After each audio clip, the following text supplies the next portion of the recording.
Hey, what's up, guys? Welcome back to the channel. We got another Alviso for you. This is from a couple months back, and man, I am excited to get back into racing. I'm not gonna lie.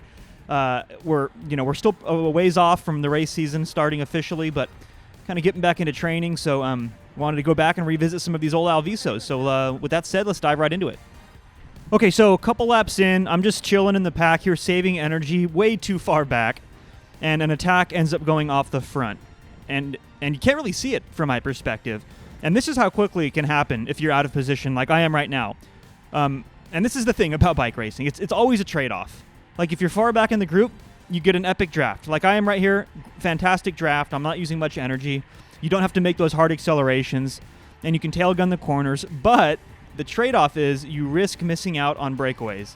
So in order not to miss a breakaway, you try to spend all your time in the top 5 riders, but that position has less draft, is much more prone to those really hard accelerations, and it's just way harder to save energy and maintain. So good bike racers recognize those moments when they need to be towards the front, like when a breakaway is likely. And just as important, they recognize those moments when it's okay to fall back a little bit, rest up because a breakaway is unlikely. So anyway, all that being said, I'm being a bad racer at this moment, and a breakaway is getting away while I'm out of position, saving energy towards the back. And it's not just any breakaway that's getting away.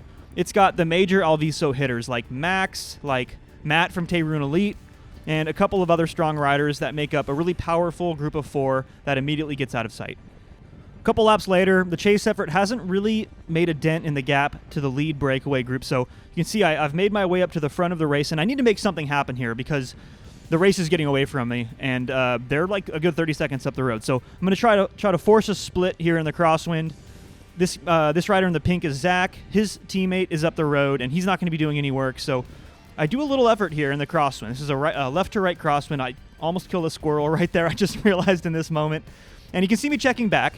I want to see 2 things. I want to see who's with me, and I want to see what kind of damage I'm doing behind to see if this is worth it, if this effort is worth it. Because by the time we make a left into this headwind, I'm checking back some more, you notice that. Nobody wants to close down like a 2 or 3 second gap into a headwind. So that's when I start to turn it on. You'll see my power creep up over 400 watts here. And now this is when I want to extend that gap. I want to force this selection and join a chase group in order to get across to that lead group of 4. And by the time I finish my pull, the elastic still hasn't quite snapped. But when Nick takes over on the front, he does a monster effort on the front. I mean, look, I'm over 1,000 watts. I'm like 1,100 watts just to get back onto the rear wheel. Maybe a bit too hard of an effort, but anyway, you can see him checking back, doing the same thing that I was doing. He's checking the damage that he's causing behind, because remember, he's motivated to chase that lead group down just like I am. So 2 more end up bridging across. You can see that's Timmy, who's making it on right now, and then a couple of seconds later, that is Zach, who, don't forget, has a teammate up the road in the lead breakaway group. And this is when things start to really fall apart, because I think Timmy is tired from bridging, and then I think Nick is tired from his crazy hero pull on the front. So we just immediately and catastrophically fall apart, which kind of defeats the whole purpose of forming this chase group in the first place. So I end up finding myself just rotating. I accidentally find myself off the front, which is a huge problem, because now I'm in this weird position where this is the closest we've been to the breakaway all day since they got away. So I can't just fall back to the dysfunctional chase group and get eventually caught by the peloton. I have to commit this super hard effort and solo bridge up to the leaders. And this is the hill I die on. Like, if I can't make it up to this group, then my race may as well be over.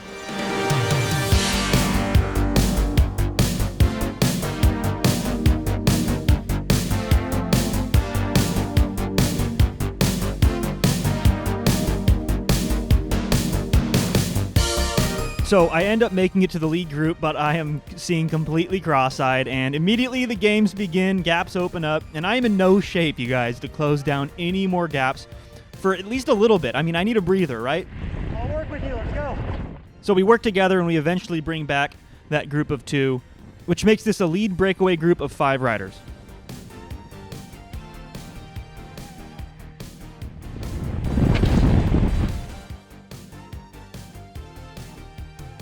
But just because we're back together, that doesn't mean that we're rotating as a cohesive breakaway group. And our gap is big, but with 10 kilometers still to go, if we start playing games at this point, it won't take us very long to get caught by the chasers behind. And that's exactly what happens. The chase group of 3 ends up catching us, And that turns this lead breakaway group from a group of 5 riders to a group of 8 riders. And to my surprise, we actually play nice together for the next lap or two until about a lap and a half to go, just over 4 kilometers to go. I noticed that Matt here has started skipping pulls. Don't act like I haven't noticed, Matt. And he's a big threat in the sprint, so I cannot allow him to keep doing that. So I'm going to try to punish him right here. I wait for the crosswind section, knowing he's going to be towards the back and out of position, and I make a pretty hard attack.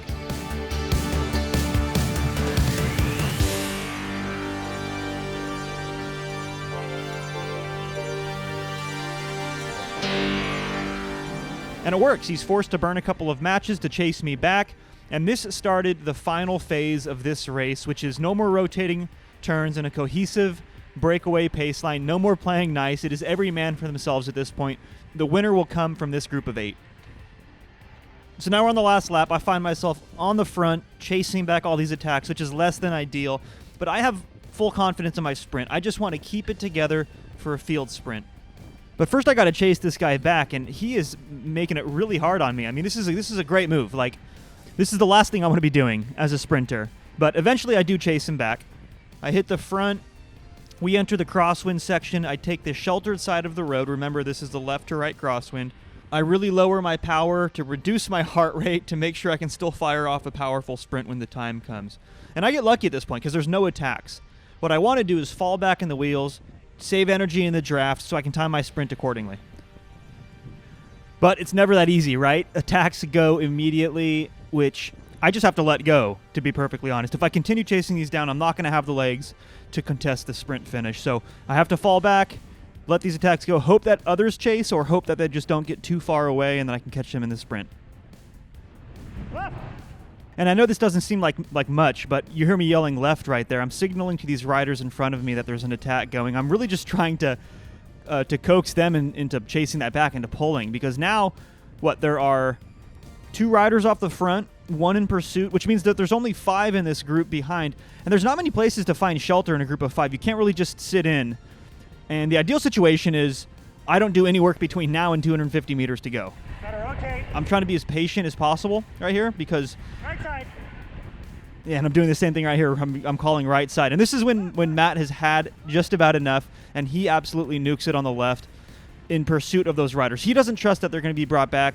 He doesn't want to sit around and wait to find out, so he launches across. This ends up being good news for me because these guys end up doing some of the chasing to pull it back, and I'm still in the draft. But now, look at my rear cam. I'm the last rider, so I'm 8 out of 8 right now with less than 600 meters to go. But I'm being patient, and I'm constantly looking up the road at the gaps to the front rider, and I'm thinking about how early do I need to start my sprint in order to catch the front rider.